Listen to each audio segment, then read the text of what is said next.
Hello बच्चों, नमस्कार सभी को। तो आज हम लोग उस पार्ट में हैं इलेक्ट्रोमैग्नेटिक इंडक्शन के, जहां पर हमारा अंतिम वीडियो हो सकता है इस चैप्टर का। तो आइए हम लोग देखते हैं एसी जनरेटर। और मैं समझता हूं कि ये कुछ बहुत बड़े इन्वेंशन में से एक है, सबसे बड़े इन्वेंशन में से गिना जाता है एसी जनरेटर। ठीक, क्योंकि इलेक्ट्रिसिटी का प्रोडक्शन ही बहुत कुछ कहानी, सारी साइंटिफिक डेवलपमेंट की कहानी कहता है। और जितने भी डेवलपमेंट्स हुए हैं साइंटिफिक डेवलपमेंट, इसलिए इसको बहुत बड़ा इसका रोल है, इलेक्ट्रिसिटी का बहुत बड़ा रोल है इलेक्ट्रिसिटी का। तो और कहीं पर भी जो भी इलेक्ट्रिसिटी प्रोडक्शन जहाँ पर भी हो रहा है, जनरेटर एक एसेंशियल मशीन है। बाकी मैकेनिज्म क्या है, उसको घुमाने के लिए, उसको मूव कराने के लिए, रोटेट कराने के लिए आप क्लास 10th में पढ़े हैं, इसलिए बहुत ज़्यादा मुश्किल चीज़ नहीं है। हाँ, वहाँ पर थोड़ा फ्लेमिंग्स राइट हैंड रूल और वो इलेक्ट्रोमैग्नेटिक इंडक्शन के लिए है। चार्ज और मैग्नेटिक फील्ड का जो इंटरेक्शन है उसी से वो निकला हुआ है। तो जो फ्लेमिंग्स लेफ्ट हैंड रूल हो या चाहे फ्लेमिंग्स राइट हैंड रूल हो, ये सभी जो रूल्स हैं, या पाम रूल है, राइट हैंड पाम रूल है, ये सभी कहाँ से ओरिजिनेट होते हैं? ये सभी वहीं से चार्ज और मैग्नेटिक फील्ड के इंटरेक्शन से ही ओरिजिनेट होते हैं। तो बहुत कुछ इसमें अलग नहीं है। हम यहाँ पर हम लोग जब नाम लेंगे तो फ्लक्स चेंज के टर्म्स में उसको देखेंगे। It is a very important technological application of electromagnetic induction and it has a common mechanism in every generator. Mechanism is same, production of EMF by changing magnetic field or by rotating coil in the magnetic field. अब क्या करते हैं, कहीं पर भी electromagnetic induction होता है वहाँ पर आप क्या करते हैं, या तो मैग्नेटिक फील्ड चेंज करते हैं टाइम के साथ, या फिर वो वाली एरिया आप चेंज करते हैं जिससे फ्लक्स क्या है, लिंक्ड है। ये उस तो ये घुमाने में जो यहाँ पर टर्न कराया जाता है कॉइल को जनरेटर में, वहाँ पर क्या होता है, मैग्नेटिक फील्ड के रिस्पेक्ट में कॉइल को टर्न करते हैं ताकि इसकी एरिया जो फील्ड के परपेंडिकुलर है वो एरिया चेंज हो। तो रोटेशन में ही होता है। तो या तो हम कोई सरफेस रुका हो या लूप कोई रुका हुआ हो, हम फील्ड को चेंज करते हैं, या प्रोड्यूस होगा, ये तो है। ये भी कर सकते हैं कि फील्ड वही रहे, फील्ड ना चेंज हो, बस हम लूप को टर्न करें ताकि उसकी एरिया जिसमें से फील्ड लाइंस पास हो रही हैं वो एरिया चेंज हो। या ये कह सकते हैं फील्ड के परपेंडिकुलर जो एरिया है वो चेंज हो। तो इसको हम यही चीज़ यहाँ एक्सप्लॉइट करते हैं। Okay, so this technique of EMF is exploited here and it is very useful. So let's move towards that. इससे पहले आपसे रिक्वेस्ट है कि अगर आप चैनल पर नए हैं तो चैनल को सब्सक्राइब जरूर कर लीजिए, और पहले से चैनल जुड़े हुए हैं तो वीडियो को शेयर करिए और लोगों तक पहुंचाइए और लोगों को मोटिवेट करिए चैनल से जुड़ने के लिए। और अपने सुझाव जरूर भेजा करिए, अपने कमेंट्स दीजिए ताकि हम ज़रूरी सुधार इस काम में कर सकें और अच्छे से आपके सामने ला सकें। तो ठीक है, चलते हैं, बात करते हैं। तो पहले चलते हैं एसी जनरेटर क्या होता है ये देखते हैं। ये हम बोलते हैं कि ये किसी फील्ड में कॉइल को घुमाया जाता है और उससे EMF डेवलप होता है। जो कॉइल से लिंक्ड फ्लक्स है वो चेंज होता है और EMF प्रोड्यूस होता है। तो यहाँ पर अब चूँकि फ्लक्स चेंज जहाँ होगा वो अपोज करेगा चेंज होने का, तो फिर क्या करना होता है, बाहर से वर्क करना होता है, एनर्जी देनी होती है, और यही एनर्जी वहाँ पर इलेक्ट्रिक पावर में कन्वर्ट होती है, ट्रांसफॉर्म होती है। तो जो जनरेटर है वो क्या है, it transforms mechanical energy into electrical energy. Okay, so AC generator, so a generator transforms mechanical energy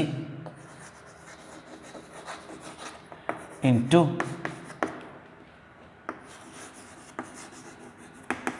electrical energy. It is a technological application of electromagnetic induction. तो इलेक्ट्रोमैग्नेटिक इंडक्शन, ठीक है, ये यहां करते हैं।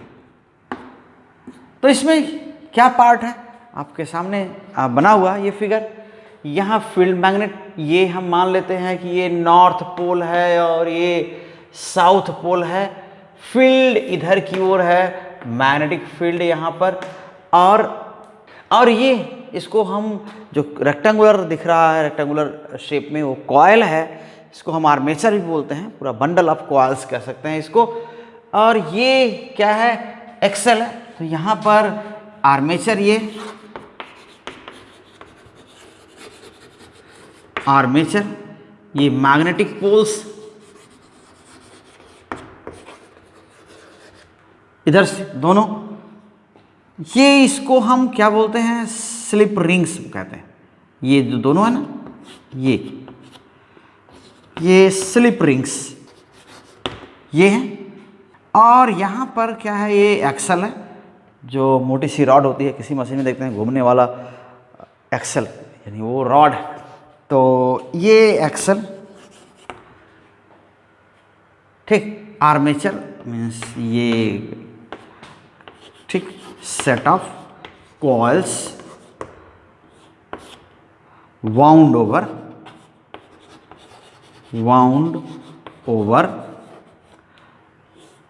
ferromagnetic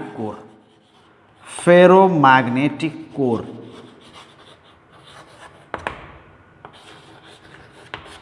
ये और ये आउटर सर्किट, ये जो दोनों हैं टर्मिनल्स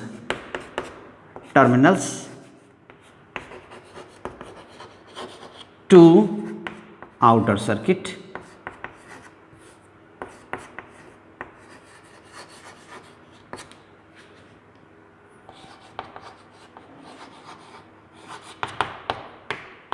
ठीक। तो इसके जो पार्ट्स हैं, ठीक है, या कंस्ट्रक्शन है, वो क्या है, मीन्स पार्ट्स, या क्या बोलते हैं इसको हम, construction.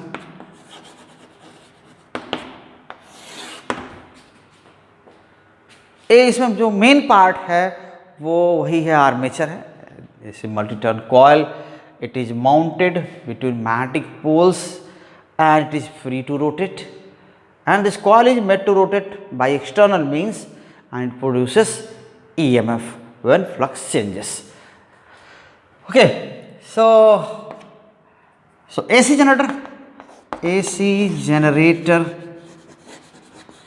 has a coil wound over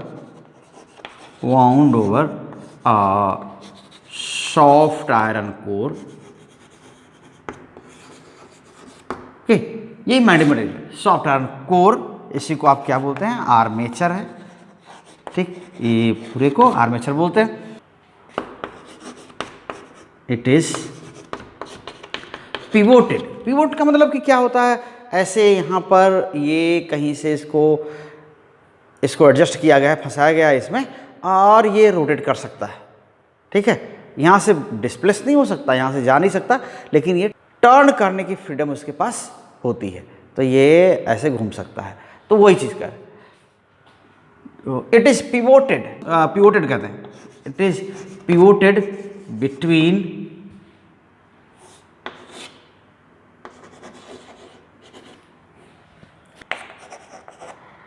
to strong magnetic poles,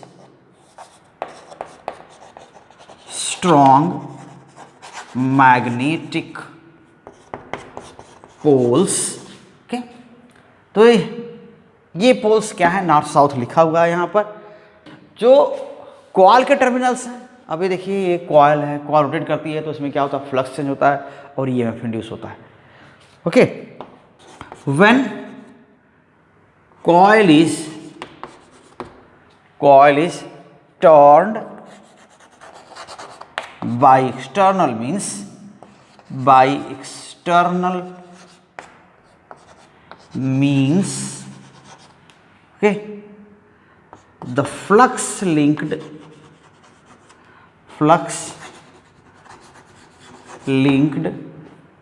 to the coil changes. Okay, थोड़ा सा इधर कर देते हैं। To the coil changes. ठीक, कौन सा फ्लक्स है? मैग्नेटिक फ्लक्स है। तो मैग्नेटिक फ्लक्स ये and it induces EMF. Okay, and then it induces EMF.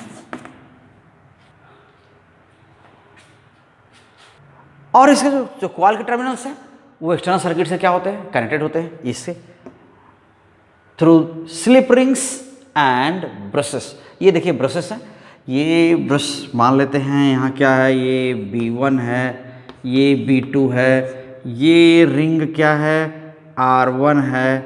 ठीक है, ये रिंग R1 है, ये R2 है। तो ये रिंग्स हैं, स्लिप रिंग्स हैं और ब्रशेस हैं। ये क्या होते हैं? ये एक तरह से स्लाइडिंग कॉन्टैक्ट प्रोवाइड करते हैं। ये कॉइल के टर्मिनल से जुड़ा भी रहता है और घूम भी सकता है। अदरवाइज क्या करेगा ये, अगर फिक्स कनेक्शन होगा तो क्या होगा, वो वायर को क्या करेगा, ट्विस्ट कर देगा, ब्रेक कर देगा। तो ये पॉसिबल नहीं है इसको रोटेट करना कॉन्टिन्यूसली। यहाँ ये ऐसा अरेंजमेंट है जहाँ पर क्या है, इसको कॉन्टिन्यूसली रोटेट कर सकते हैं।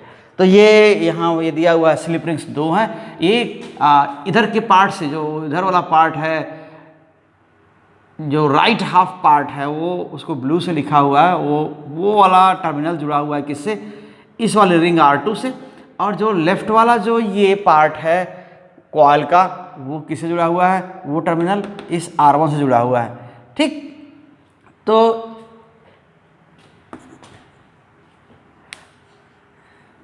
टर्मिनल्स ये क्या है? Terminals of generator coil,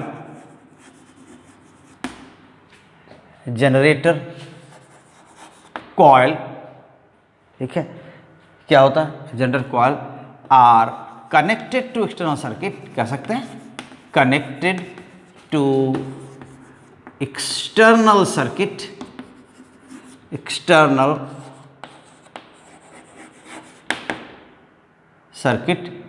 okay, by means of slip rings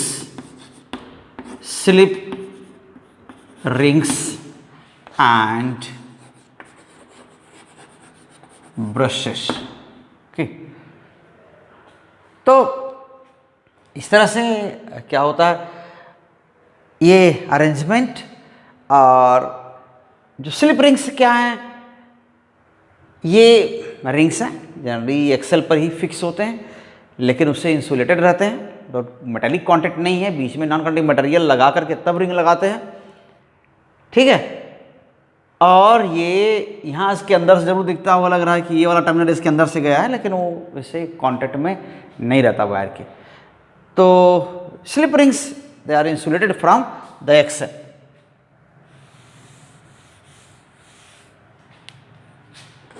Slip rings are insulated from the axle। Okay, ऐसे। तो ये इनके एलिमेंट्स हो गए या पार्ट्स हो गए, कह सकते हैं। और जब कॉइल को टर्न किया जाता है तो फ्लक्स चेंज होता है, तो कह ही रहे हैं। ठीक, तो आइए अब इसके बाद इसका प्रिंसिपल है, और प्रिंसिपल को एक्सप्लेन कर रहे हैं। केवल लिखना हो तो आप स्टेटमेंट बस एक दे देते हैं, और एक्सप्लेन करना हो तो उसको थोड़ा आगे तक लेके जाते हैं। तो क्या था प्रिंसिपल इन्वॉल्व्ड? प्रिंसिपल क्या है जनरेटर का, वो देखते हैं। प्रिंसिपल इन्वॉल्व्ड, तो कई बार बोल चुके ये अगर किसी कॉल से लिंक्ड फ्लक्स अगर चेंज होता है तो उससे क्या होगा, ईएमएफ इंड्यूस होगा। या ये चेंज कैसे हो सकता है, या तो मैग्नेटिक फील्ड चेंज हो, या तो फिर क्या है, मैग्नेटिक फील्ड के परपेंडिकुलर जो कॉइल का एरिया है वो चेंज हो। तो दोनों केस में फ्लक्स चेंज होगा और ईएमएफ इंड्यूस होगा। तो यही चीज है, ठीक है। When magnetic field around the coil changes with time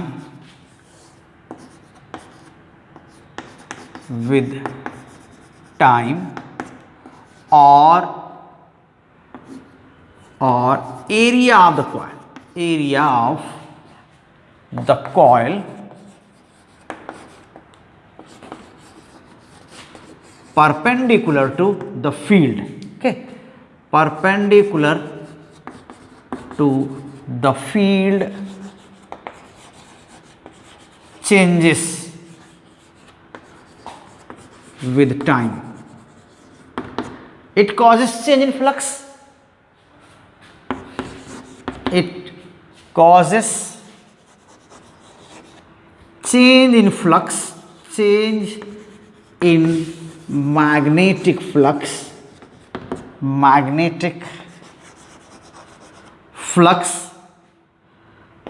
linked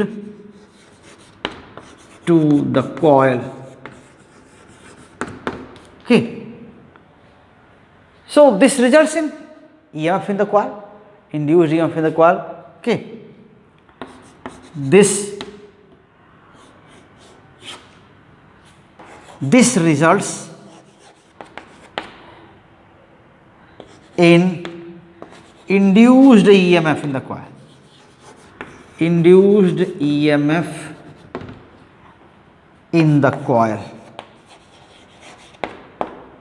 तो अब मान लेते हैं कि कॉइल कैसे है, अभी फिलहाल मैग्नेटिक फील्ड यूनिफॉर्म है और कॉइल ऐसे रखा गया है कि normal to the surface of coil makes angle theta with the direction of field. तब क्या होगा, तो फ्लक्स क्या हो जाएगा, उस समय फ्लक्स क्या होगा, देखिए, इफ ओरिएंटेशन ऑफ कॉइल, ये अब एक्सप्लेनेशन है इसका, प्रिंसिपल आपको लिखने को आ जाएगा तो आप इतना भी लिख देंगे तो काम हो जाएगा, लेकिन अगर एक्सप्लेन करने को कर दिया गया तो आगे भी इसके बढ़ेंगे। इफ एक्सटर्नल मैग्नेटिक फील्ड क्या हो जाएगा, magnetic field is uniform, coil rotate कर रहा है, coil rotates with angular frequency omega. Here you write suppose external magnetic field is uniform, तो angular frequency omega, area of coil is A, or number of turns and number of turns in the coil,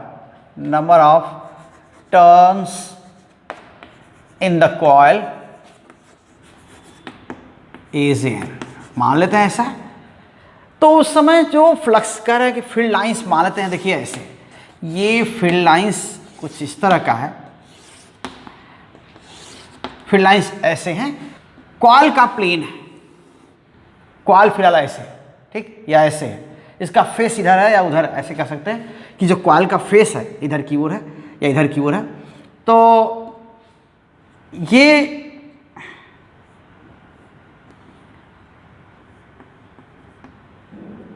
ये normal, यही normal तो coil है, ये area vector इधर है, ठीक है, इधर एरिया वेक्टर, तो फील्ड से इसका एंगल मान लेते हैं, ये फील्ड से इसका एंगल क्या, थीटा, ये सरफेस कॉइल का ऐसे है, तो इस समय कितना फ्लक्स है, मैग्नेटिक फील्ड के परपेंडिकुलर कितना एरिया है, तो मैग्नेटिक फील्ड के परपेंडिकुलर देखिए कितना एरिया है, ये एरिया है।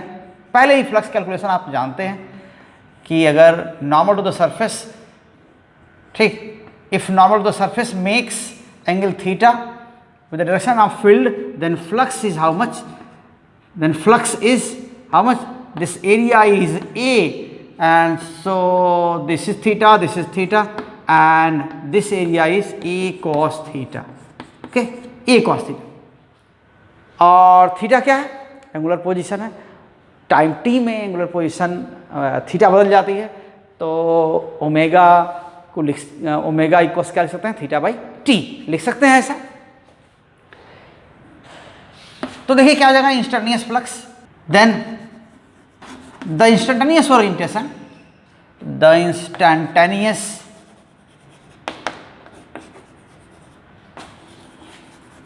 Orientation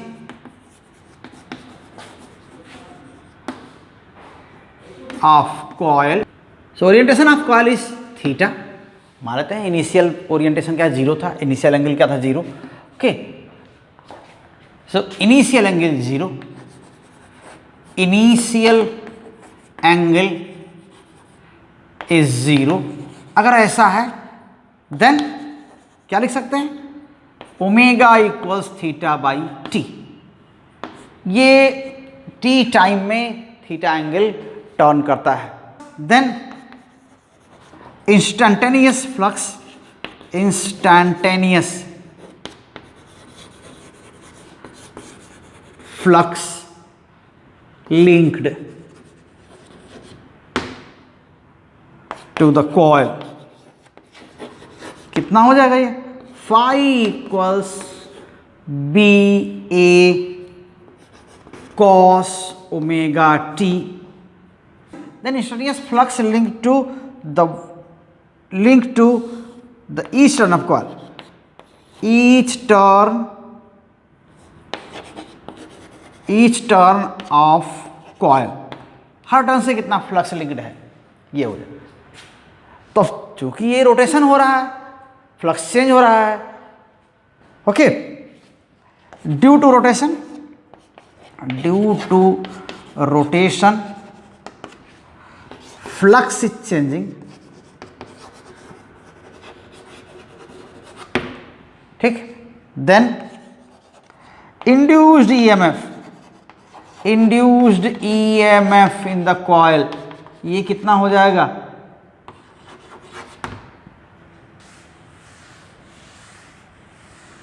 is epsilon equals minus t dt of, okay, minus n d dt of phi, ये हो जाएगा।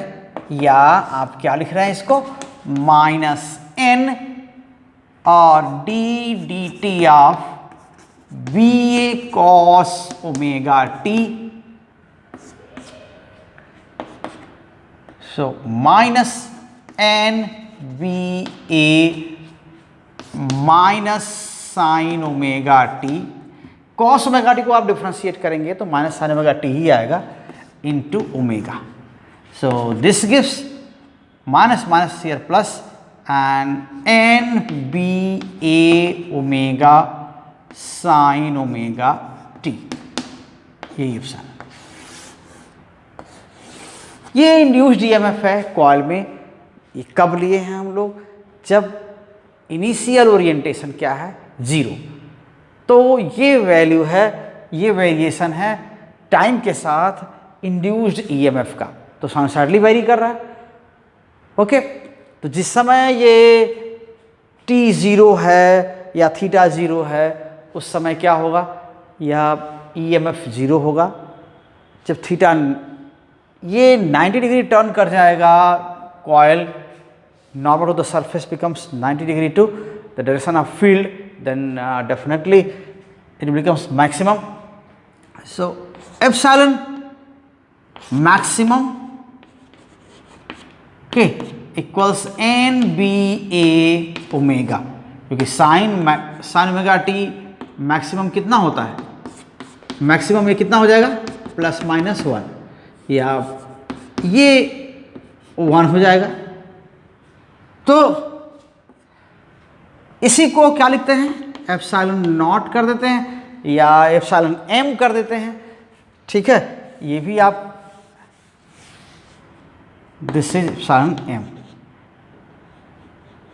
मैक्सिमम इंड्यूस्ड ईएमएफ, इसी को एम्पलीट्यूड कहते हैं इंड्यूस्ड ईएमएफ का, या इसी को क्या है, ये एम्पलीट्यूड ऑफ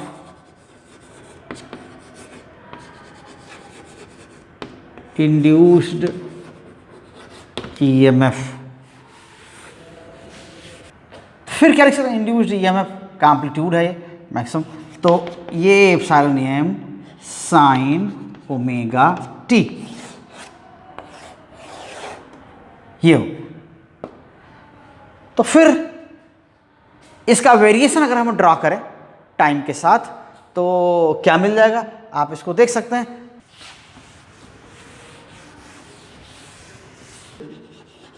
तो साइनसॉइडली वेरिंग वोल्टेज है, क्या है, दिस इज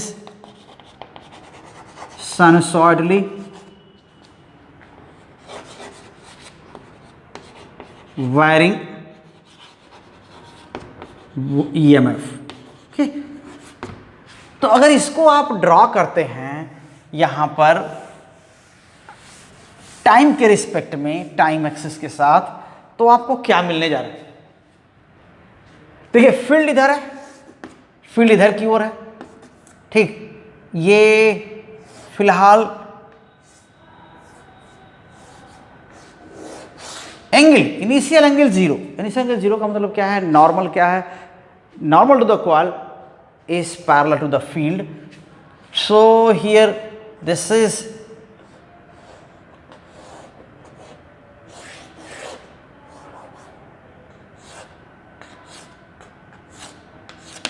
okay, ये यहां पर कॉइल पर जो नॉर्मल है ये यहां, ठीक है ना, PQRS।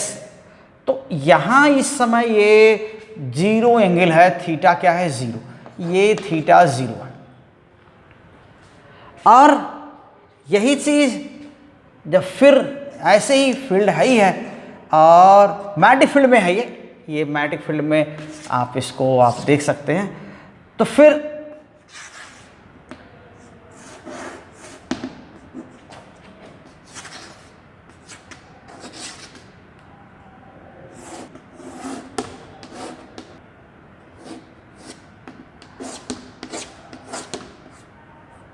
तो ये यहाँ पर जो नॉर्मल है, आप इसको नॉर्मल नीचे या ऊपर ले सकते हैं। ये यहाँ पर क्या है, ये 90 डिग्री है और इस समय ये PQRS यहाँ चला आया, ठीक है ना, PQRS कुछ इस तरह हो गया। और फिर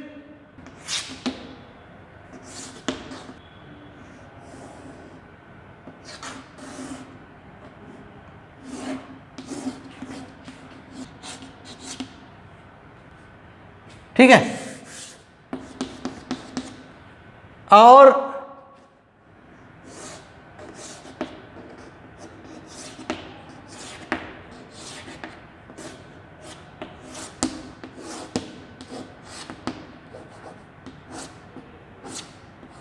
ठीक है, फिर ये यहां आ गया PQRS। लास्ट में कहाँ, एक वन राउंड कंप्लीट करने के लिए हमने इसको यहां पहुंचा दिया।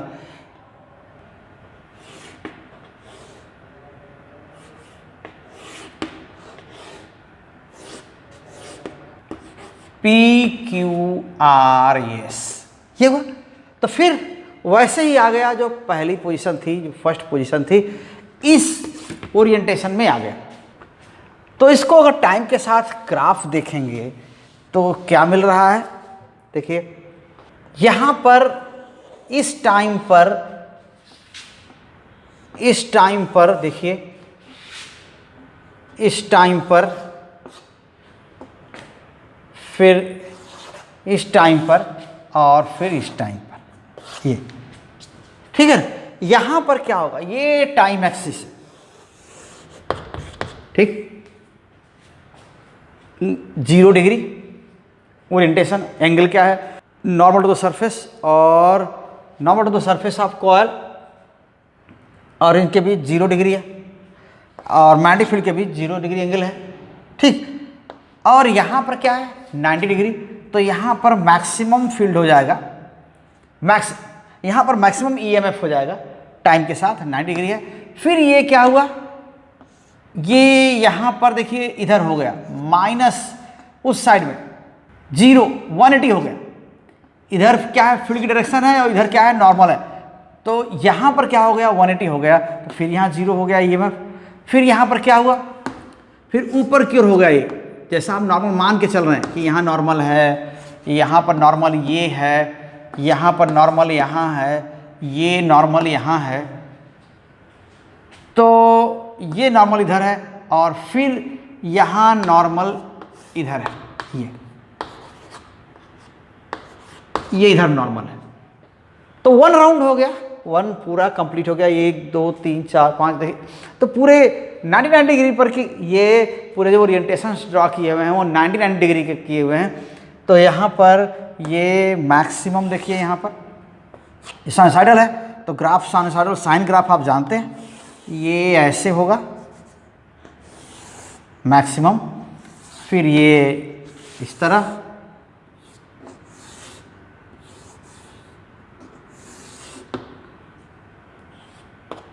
ठीक है। फिर यहाँ पर क्या होगा, अपोजिट मैक्सिमम होगा, यहाँ भी 90 है, देखिए फील्ड से फील्ड इधर है, ऊपर क्या है 90 है, तो यहाँ अपोजिट मैक्सिमम होगा, जो यहाँ रहा होगा, यहाँ पर जो मैक्सिमम था उसका अपोजिट यहाँ पर है, ठीक। आप किसी को पॉजिटिव या नेगेटिव इमेजिन कर सकते हैं या उसको आप पॉजिटिव नेगेटिव लिख सकते हैं। ये 1 साइकिल के लिए ये ग्राफ है टाइम के साथ, किसका, ईएमएफ का। तो इधर क्या है ईएमएफ वोल्ट्स में, ठीक है, और यहाँ पर क्या हुआ टाइम एक्स सेकंड में, तो टाइम यहाँ पर सेकंड में है और ये वैल्यू है, तो ये वैल्यू कितनी है, ये वैल्यू एप्सिलॉन एम मैक्सिमम है, और बाकी कोई वैल्यू टाइम पर डिपेंड करेगा कि इस टाइम पर ये t इक्वल्स टी है, तो ये वैल्यू कितना है epsilon M sine omega t, ऐसा होगा, ये वैल्यू होगी। तो ये जब इनिशियल एंगल, इनिशियल टाइम जब t इक्वल 0 टाइम पर जब एंगल 0 हम मान के चले हैं, तब ऐसा वेरिएशन हमको मिला है। तो यही चीज़ है यहाँ पर, तो इसी को अल्टरनेटिंग कहते हैं। ये हर राउंड में अपनी डायरेक्शन क्या करता है, रिवर्स कर लेता है, इसलिए ये अल्टरनेटिंग वोल्टेज है। और इसको हम ट्रांसफार्मर का यूज़ करके बहुत हाई और बहुत लो कर सकते हैं, जैसी ज़रूरत हो सकती है, तो ये बहुत ही एडवांटेजियस है। So this voltage is alternating, so alternatively changes its direction, okay, since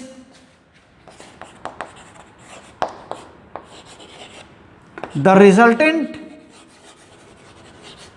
EMF और क्या बोलते हैं, और output of AC generator, okay, is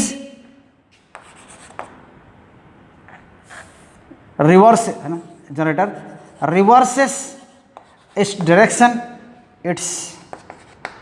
direction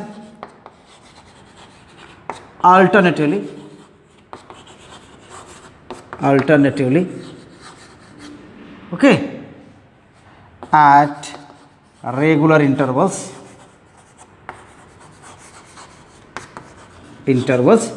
okay, therefore it is called alternating voltage. So therefore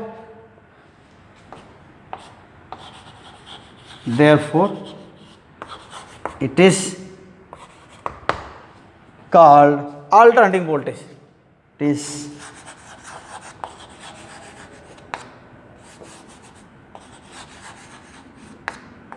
alternating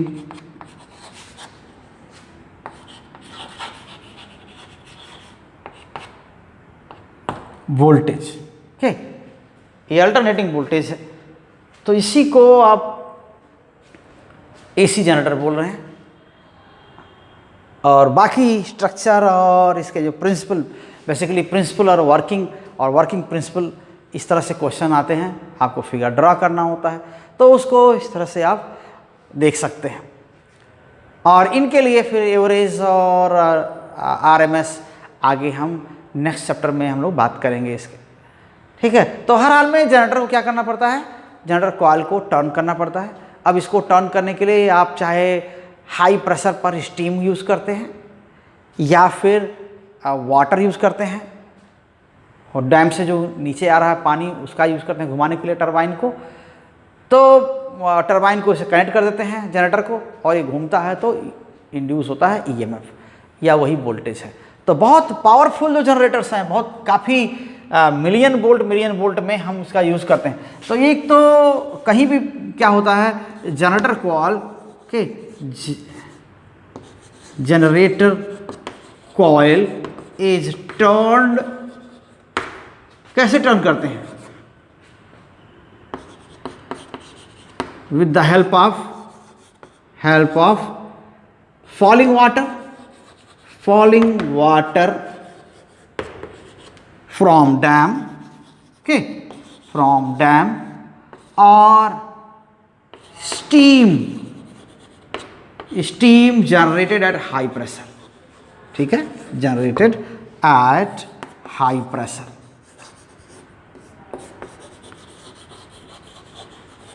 तो यहाँ पर thousands megawatt power, उस level का ही पावर जनरेट करते हैं, इफिशिएंट, ठीक है। तो काफ़ी इफिशिएंट ये सोर्स है। सो यूजिंग जनरेटर्स, आप बैटरी से इतना नहीं कर सकते, केमिकल मेथड से इतना नहीं कर सकते पावर जनरेट जितना कि इससे कर सकते हैं। So using generator power can be produced at commercial